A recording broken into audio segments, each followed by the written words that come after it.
Welcome. In today's discussion, we're going to continue and get a little bit more involved with engineering economics and actually start to apply some of the terminology that you may have been exposed to in previous courses and get a little more specific about the different concepts that were used in electric power generation. So we're going to talk about our return on investment or internal rate of return.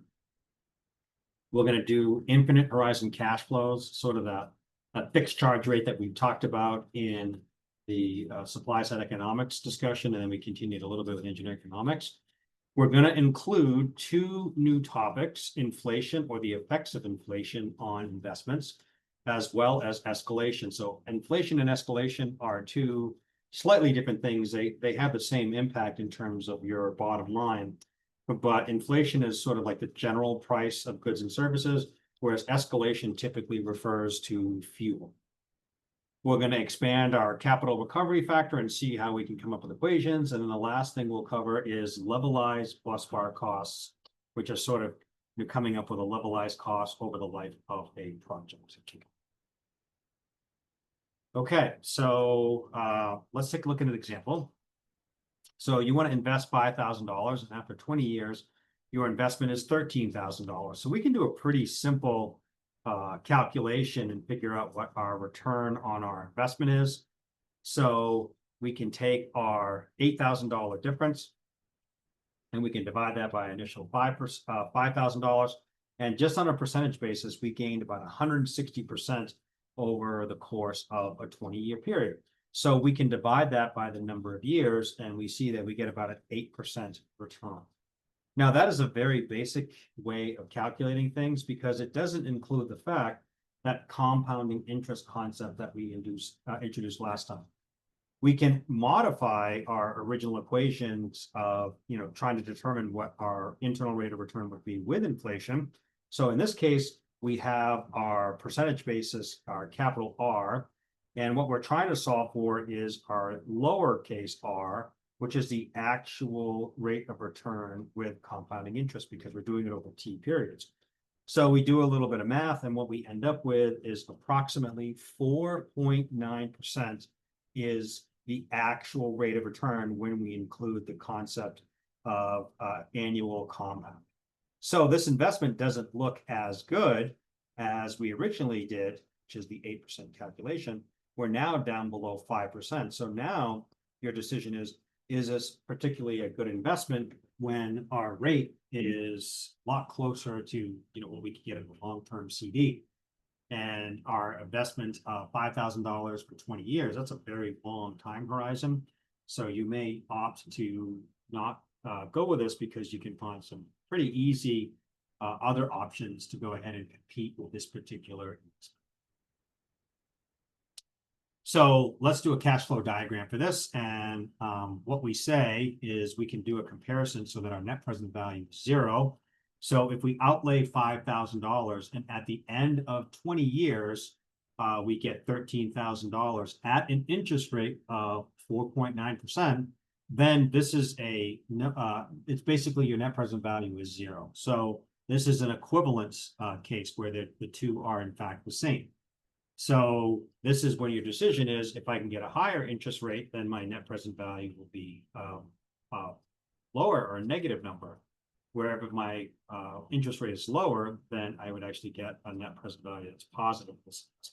So again, you can do things in terms of cash flow diagrams. You probably wouldn't necessarily need it to do for this one. It's a pretty simple calculation, but you can see how having that cash flow diagram really helps you understand how the whole investment works out. So now let's break things down into getting some annuities, and we're going to go ahead and try and figure out what our internal rate of return is. And so the concept there is you outlay a certain value of money, and you're getting back an annual amount every year for however many years. And what you'd like to do is calculate what your discount rate is or what your interest rate is, and that is my internal rate of return. And the difficulty about that is it's an iterative process to solve for IRR because the equation for beta has a bunch of d terms, wasted some exponents. There's no real easy way, a math way to do it. It's a nonlinear equation, which would require you to do some fairly more rigorous calculations. And so instead of doing that, what we're going to do is we can use a lookup table. And the way that this lookup table works is you have to know what the life of a project is. If you don't have the life of a project, it really isn't going to be a possible way to solve this, because you need a starting point.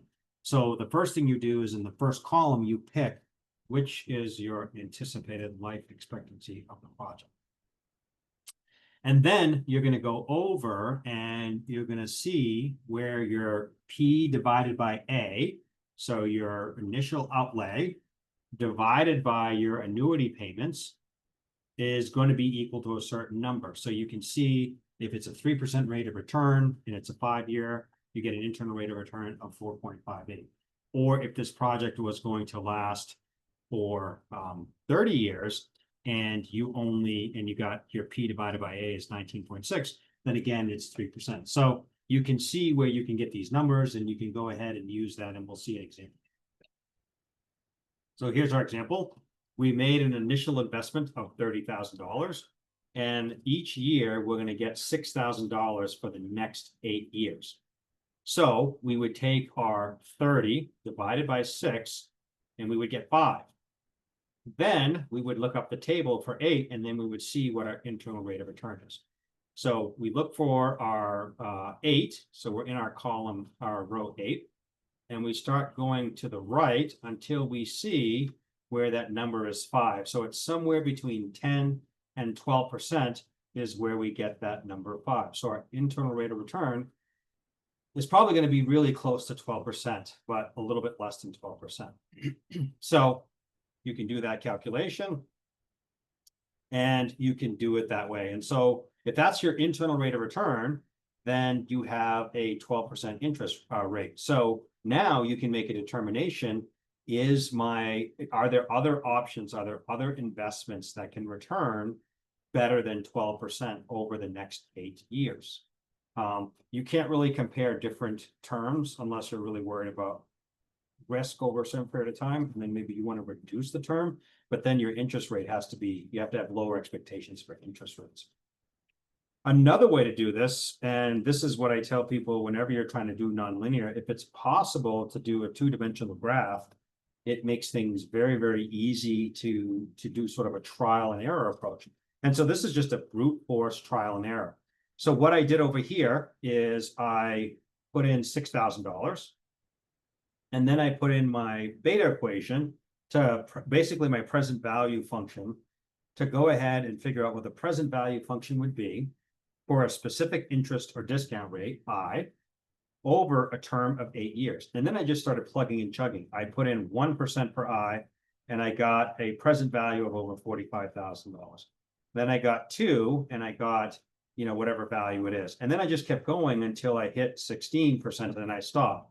And so once your present value hits $30,000, which is right at about 12%, this is how you can also use a chart to do it this way. Now, this way, again, it's a brute force method. It requires you to do some plotting and do a number of calculations to get a result, but it gives you the same result as the table. So if you want to go ahead and get either a little more precision or figure out, kind of what's going on in terms of the present value function, you could certainly try doing a calculation more like this, just plotting it that way. But literally, I just did a number of calculations with I, and then multiplied that by 6,000, and then I just plotted what the present value function will be on the x-axis.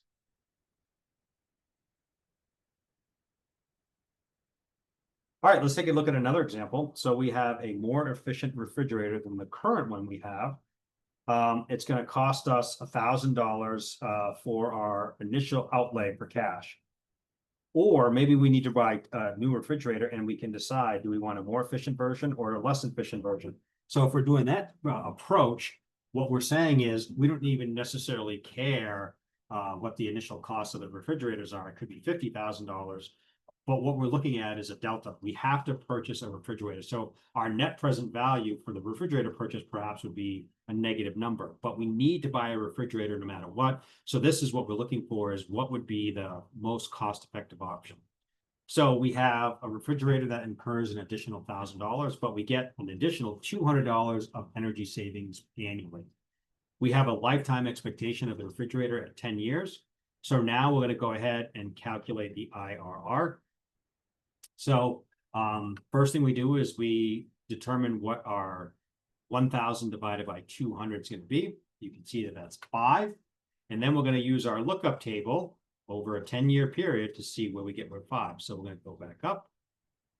And so our 10-year period, we go to our 10-year row, and then we start going to the right. And we see that between 14 and 16% is where our internal rate return would be. So I'm not plotting it like we did here. You can certainly go ahead and use that value. So when we look at the lookup table, we can see that with a discount rate of approximately 15%, we get a value that works out pretty well for us. And you can see in the table over here, you can see that we actually don't have a 15%, but we know that it's someplace in the middle. So we can call it approximately 15%. Again, if you want an exact number, you can go ahead and do that brute force approach, but we don't necessarily do it here. Now, if we wanted to expand the lifetime, if it can last a little bit longer, we can go ahead and we can do it for a longer period of time. So in that case, what we have is we have an expected lifetime of 15 years, and then we see what our internal rate of return would be. Well, in this case, we only had to expend $1,000, but we're still getting an annual saving of $200. And so our internal rate of return should improve by a fair amount. So we do the same approach, but now our periods go to 15. So if we move up 15 years, we see our 15, again, that 1,000 divided by 200 is 5. That hasn't changed. So now our number is between 18 and 20%. So it is a much, much higher value. And that's the result that we're looking for. So our internal rate of return is 15 years. It's 18.5% as opposed to the 15% for 10 years. So the next case is, what if the refrigerator lasts for eternity? Well, let's take a look at that. So with our infinite cash flows, we can allow N to approach infinity. And what we see here is that our B to the N term sort of becomes an infinity, and then we basically, those two terms dominate. And so what we can do is we can just take them out, they divide by each other, and what we're left with is 1 divided by D. So our discount rate here is our initial value A divided by our P, which is our initial value. So our interest rate would be 20%. This is paying 20% per year because it's lasting for. So that is our capital recovery factor with an initial or an infinite cash, our infinite time frame. And it's just the annual amount if we assume that the project's going to last forever. And it's a really simple way to do a very, very simple, quick calculation to determine what your rate of return would be. So here is the same case where if we did the analysis with our infinite cash or infinite horizon, what we see is that it's going to pay 20%. So its simple payback is 5 years. It pays itself back in 5 years, assuming an infinite horizon. All right, so now let's start to look at the effects of inflation. And so most of us probably have some familiarity with inflation. So inflation is usually, not always, but usually the cost of goods and services that we have go up. So the purchasing power of a dollar goes down. And you may have heard about this from a retiree's perspective, where if you're going to be retiring, you don't want to put your money in your mattress because that money doesn't grow with any interest, and its effective value. Let's say you have $100 in your mattress, and in 10 years, that $100 is going to buy less than it does today. Most likely. You do have some cases where it's deflation, but that's pretty rare that you actually have deflation. And usually that's a really bad thing to have deflation. So it doesn't happen very often. So inflation is again, a purchasing power of the money, as opposed to escalation is what we expect the costs of fuel to go up and down. That's not driven by the same inputs that the inflation is. And so what we typically use is called the consumer price index. And this has gone through some iterations. There's essentially a market basket of goods and services. And that's a typical, what most consumers perhaps would consider buying. And so this was done for the US economy. And so back in the early 80s, the folks in the government decided, let's go ahead and come up with an average of a basket of goods and services, or I should say good. And we'll come up with this average price of about $100 for that basket. So that is our initial value. And we want to compare it over time. And we want to see how that basket of goods has changed. So the average between 82 and 84 was $100. In June of 2025, that becomes $322.56. So that same basket of goods cost more than 3 times over the course of a 42-year period. That's why I have L0 and L42. So what does that mean? Well, we can take a look at a dollar bill and we can slice out parts of the dollar bill depending upon what's happening from an inflation perspective. And you can see back in 1913, a dollar could buy you 30 Hershey's chocolate bars. Whereas today, for 2020, not today, but 2020, a cup of coffee at McDonald's costs you $1. So you can see that the purchasing power over the last over 100 years has eroded pretty significantly. And that's not necessarily a bad thing.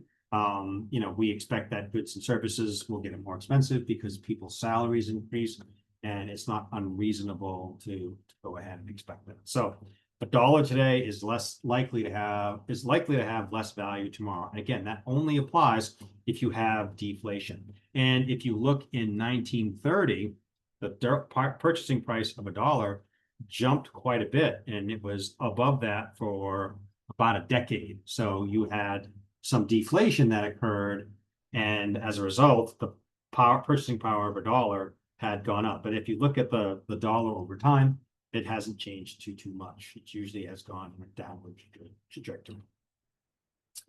Here's a way that you can calculate what the inflation rate has been over the last 42 years.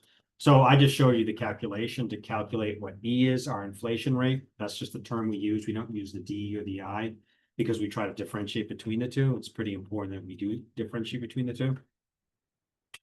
So it's the same concept, 1 plus whatever the inflation rate is raised to the 42 power, because this is the compounding, right? It's the previous year we added on a rate of inflation to get to the current rate. So we take our 332.56 divide by 100 because that's our present value, and our future value, if you will, is 322.561. We get 3.22561. Take the log to get rid of the 42. And then we solve for E, and we see over the last 42 years that the consumer price index measure of inflation has gotten to about 2.83%. And if you look at the figure, this is a 3-axis figure where we have year on the x-axis, and on the y-axis, we have 2 y-axes. On the left, we have the average consumer price index, which that number, again, unless we have deflation, should always be going up, because the cost of goods has continued to increase. On the right is the change, change in the average CPI depending over the course of the year. So you can see the red line has some pretty big variability, especially early on, where you can see some really wild swings, almost plus or minus 15 or so %, really huge swings. And since the 80s, that has been trying to manage that and keep it a little bit more under control, so you don't have the same number of swings. And that's mainly because the Fed has done a fairly decent job of trying to maintain inflation to that 2.83% value. So again, this just gives you a pretty good sense of what has happened over time, but more importantly, how the price of goods and services has gone up. Well, that is just regular goods and services. Well, what about energy? So energy is far more challenging to predict because it's not always based on the fact that things get more expensive over time. So if you look at the price of barrels in the 70s, for a barrel of oil in the 70s, it looks very different than the price that it would perhaps in today's dollars. And so you really need to take a look at fuel as being dictated by a lot of geopolitical or unstable things. If you remember, for those who remember COVID, you can see that COVID times you had a very large drop in price. So that was a huge drop in price, almost down to minus 24% because nobody was flying, nobody was going anywhere, people were staying home. So fuel costs dropped dramatically. As a result, the cost of a barrel of oil dropped pretty significantly. But in other times where you see price spikes that are pretty high, 20 something, 36%, like you can see in this case, that might be because of wars or embargoes. It could be a bunch of different things. And so there's not the same concerns or issues with inflation that you do have escalation, and fuel escalation is much, much, much harder to predict. That's why it's good if it's possible when you can go with a renewable energy source that you don't have fuel like in solar and wind. So you're not subject to estimating or trying to assess what the fuel escalation is going to be, because it really is a guessing game to try to go ahead and calculate this. So how do we incorporate cash flows? Well, we can do two ways. We can go ahead and look at cash flows that are inflation free, so they're constant. And then we can also come up with a set of inflated, but they're current cash flows. And so looking at things from a perspective of today's dollars. So how do we do that? Well, we have our constant inflation-free values, which is our W. And then each year, we are increasing the charges or the expenses because of inflation. And so our annuities end up going up by a little bit. And then obviously you can back calculate and solve for the inflation-free ones if you want to go and do things from that perspective. So let's take a look at an example. If we have a inflation rate of 4%, and we want to assume the cost of a piece of equipment is going to be constant for 3 years in terms of today's dollars, we're going to outlay $1,000 over the next 3 years. So now that's what our $1,000 outlay is. But then we want to go ahead and figure out what the cash flows are in terms of current dollars, but inflated. We see at the end of year 0, we have $1,000. Then at the end of year 1, our equivalent would be 1,040. Then at end of year 2, that 1,040 now becomes 1,082. And at the end of year 3 is that it becomes $1,125.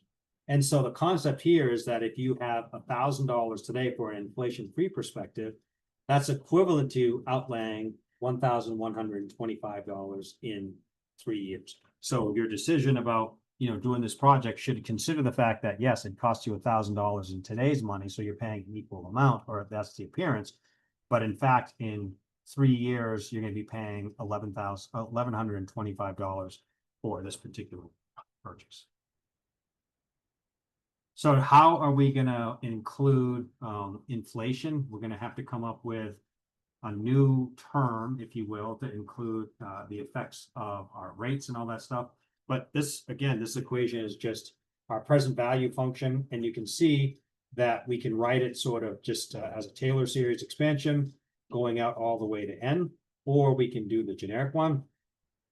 So, and these terms too, these are just written, this is an Excel, you have an Excel table or an Excel built-in function that you can calculate it, or I like to use MATLAB a lot. So I actually showed the function that is in MATLAB. You can use either one of those, you can choose.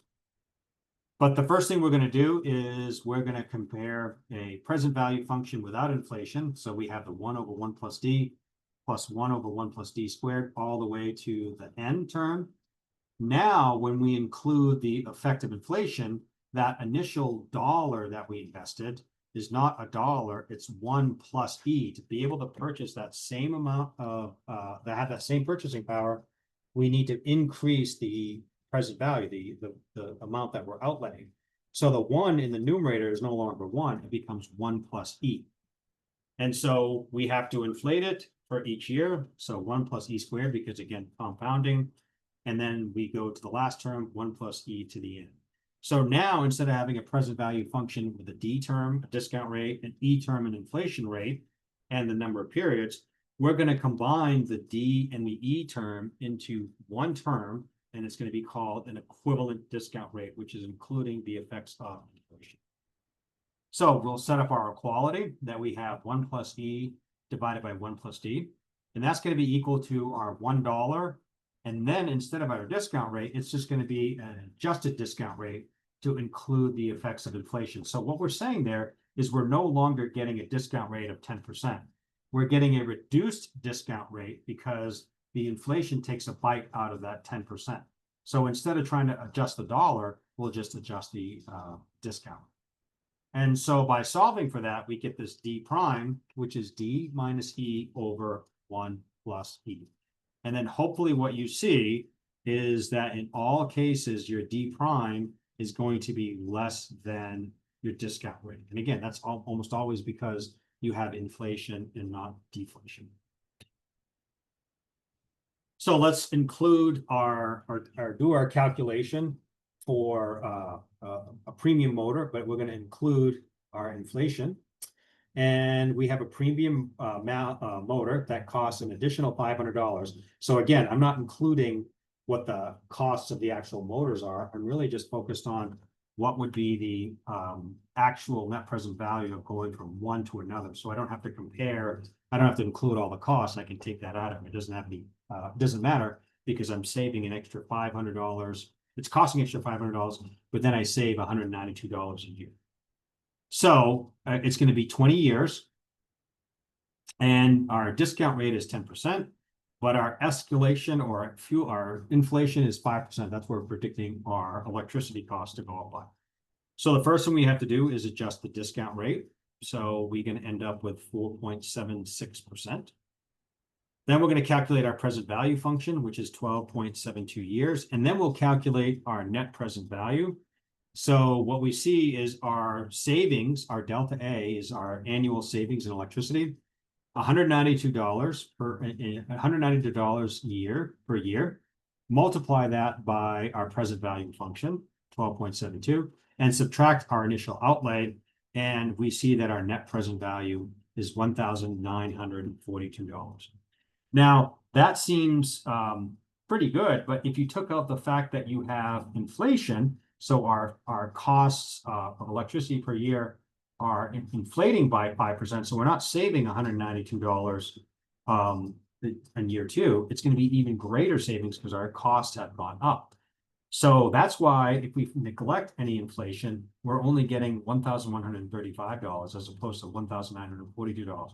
So this looks like a much better investment when we include the fuel escalation or fuel inflation costs that we didn't include in the last case.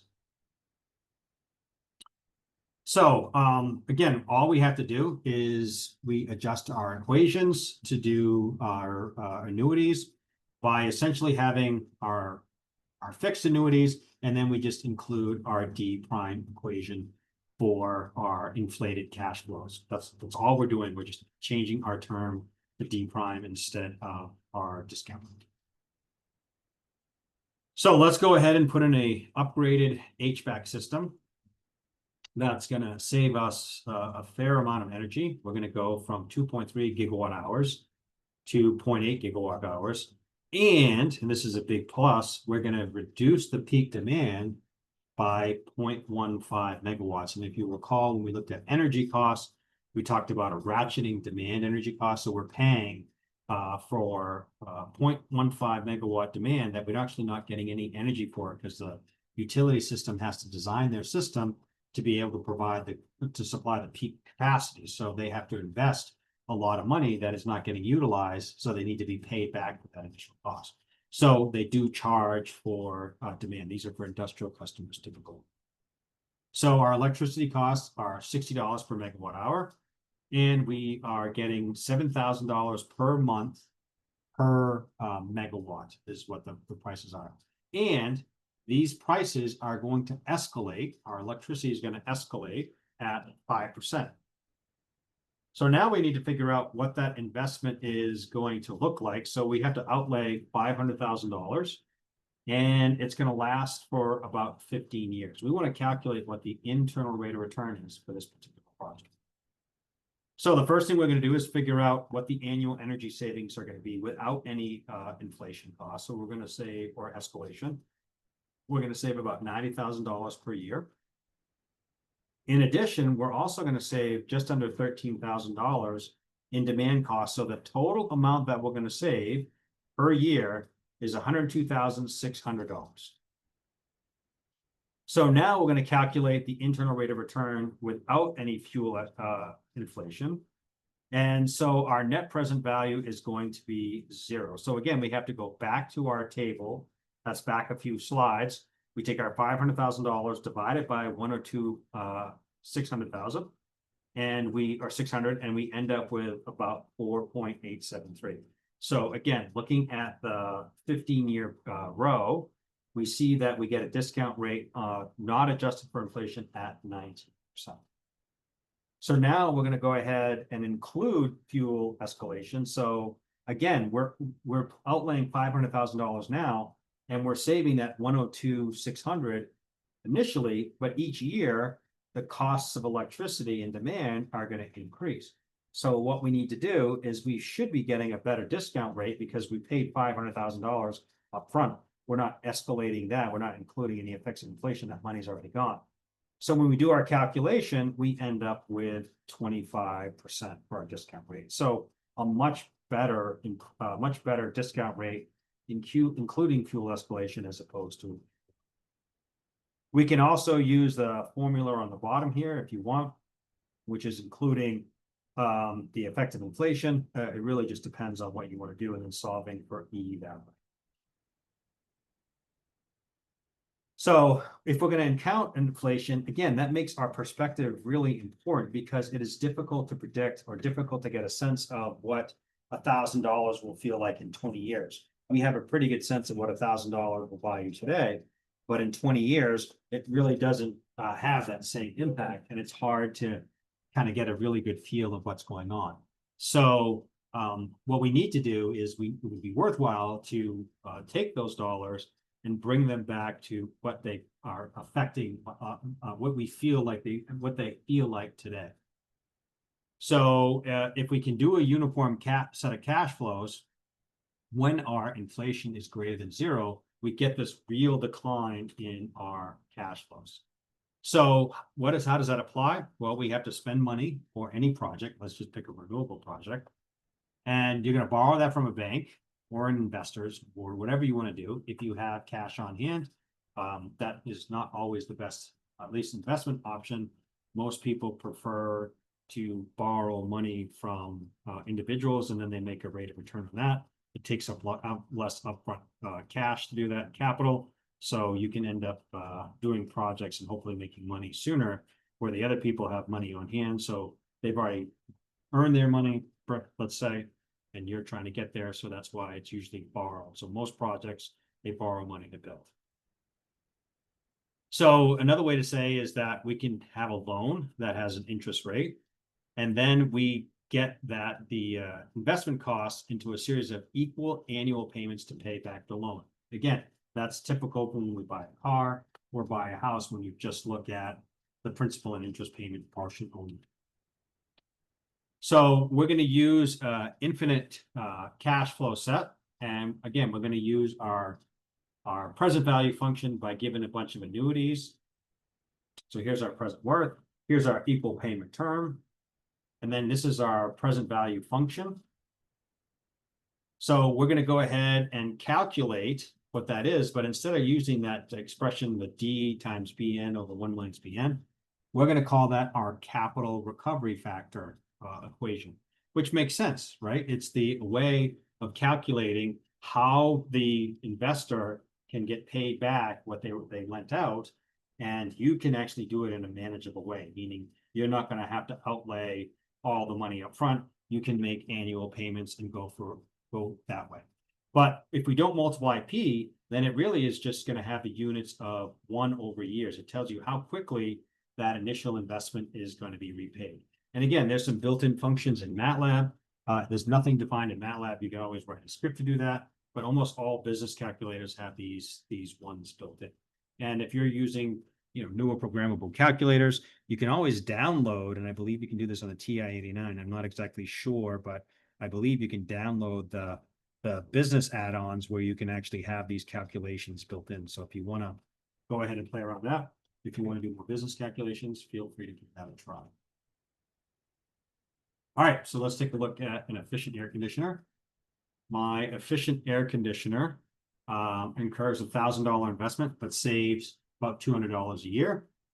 You're borrowing the $1,000 on a 10-year load with a repayment of 7% interest. You want to calculate what the annual savings are going to be. So our annual payments, what we have to pay, which is $1,000 times our capital recovery factor. So this is going to be fixed in today's dollars. It's $142.38 is what we have to pay. The difference in savings, this is what we're saving annually. We save $200, but we still have to consider the fact that we have to pay back the loan. So we're spending $142.38, which equates to $57.62. And if I look at my benefits to cost ratio, I get a multiple of 1.4. If you're making an investment, you always want this benefits to cost ratio to be at least 1. Otherwise, you are losing money on the particular investment that you're making. Let's do another example. We have a 3 kilowatt PV system with a capacity factor of 0.25. The initial cost of $10,000 for the PV system is going to be the 20-year 6% loan. We're going to have no other cost, no maintenance cost or anything like that. So we want to figure out what the cost of electricity needs to be to at least break even on this project. Like, what are the actual costs per kilowatt hour, and that we can compare that with what the utility is charging to go ahead and make a determination of should we go forward with this project. So our first thing is, what are our annual fixed loan payments going to be? So our payment equates to about $872 per year. Now we estimate what the energy costs or the energy supply is going to be. So with a capacity factor of 0.25 over the course of a year, 8,760 hours a year, it's a 3 kilowatt rated system. So we're going to produce 6570 kilowatt hours per year. So what we actually will have to pay is $872, but we want to do that on a per kilowatt hour basis. And each kilowatt hour is going to cost us 13.3 cents. So in today's dollars, that's actually not a bad investment choice. The difficulty with this project, and again, I'm trying to help you understand like what are the considerations to do when making decisions to invest or not, is the fact that it is a 20-year loan. And what is the likelihood that this system is going to be functioning and all that stuff over the next 20 years? You're not going to drop a tree on it or whatever.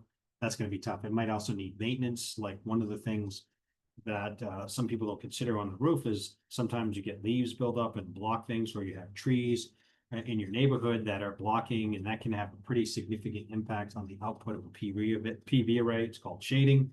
So that can affect the capacity factor quite a bit, which means you produce less kilowatt hours per year, which means your energy costs go up. So it's not just a simple, let's pull the plug on this. Let's go ahead and do this project because it's 13 cents a kilowatt hour. That's a bargain.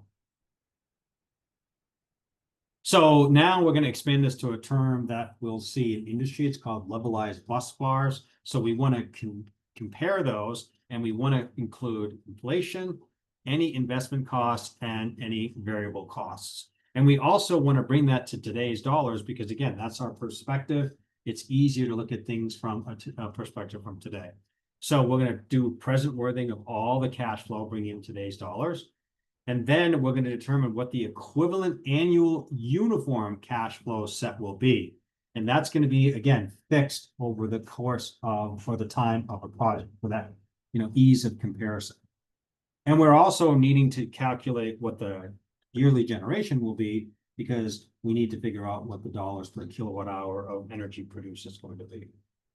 So the ratio of annual costs to annual electricity produced is that levelized bus bar cost. So the first thing we're going to do is do our present value for our annual costs. Then we're going to find an equivalent annual cost with our capital recovery factor. And then our levelized annual cost is shown here, which is our present value function. Again, that is with our inflated discount rate. And then our capital recovery, which again, that's not inflated. That is our fixed value. And then that means we have our levelizing factor. So let's take a look at an example here for a microturbine. And we may not have talked a ton about microturbines, but a microturbine is just exactly like the title says. It's a very small turbine. And the idea or concept of a microturbine is it's very small, easy to produce, and it can be used at people's homes. So very inexpensive purchase, tend to run fairly efficiently. Not the most efficient, but fairly efficiently. And you can basically have a natural gas line going right next to you, and you have this small turbine that is always running and producing power. So its capacity factor tends to be pretty high. They do need maintenance periodically, so obviously it can't be a 1, but it can be, you know, pretty high value. So let's look at some of the terms. It costs about $850 per kilowatt. And again, we're just doing it on a unitized basis to make the calculations easier. Our heat rate, again, is not great, but it's not terrible. So it's 12,500 BTU per kilowatt hour. Our capacity factor is reasonably high, 0.7. It costs about $4 per MMBTU for the fuel, for the gas. We're going to escalate the fuel at 6%. We're going to have some O&M costs, which is the longer the more you run the equipment, the more maintenance it's going to be required. Not really a lot of operating costs because it's really, you know, it's one of these things that you just sort of turn it on, it just runs on its own. It's not much for operation. We're going to have, unless it's a really large project, right? So it's not a microturbine, it's actually a turbine, but for microturbines, it's mostly for residential applications. Our discount rate is, again, what we can freely get, 10%. Our fixed charge rate, which is what we'd be paying back for the project over a long period of time. And so that value doesn't vary. And then our lifetime is 20 years. So the first thing we're going to do is we're going to try to find the levelized fixed costs. So our levelized fixed costs are 1.67 cents per kilowatt hour. Now we're going to go ahead and figure out what the annual cost of fuel and O&M, but we're not going to include any effects of inflation at this point. We're just looking for those fixed values.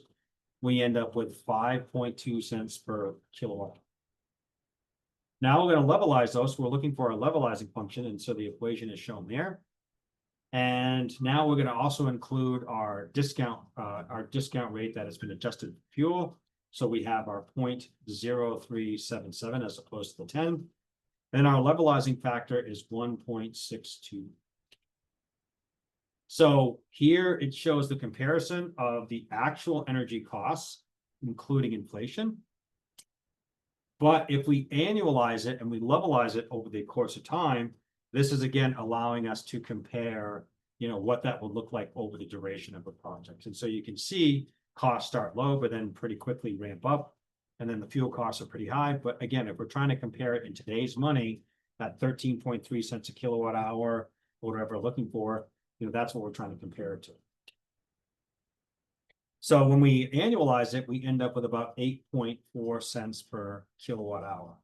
Now, this doesn't include the actual, the whole kit caboodle. We actually have to add our levelized annual costs to do this, our fixed costs and our annual costs to get the bus bar costs. And so our bus bar costs equals about 10 cents per kilowatt hour. So you may decide to pull the plug because you're paying, you know, in some cases 3 times this from the local utility.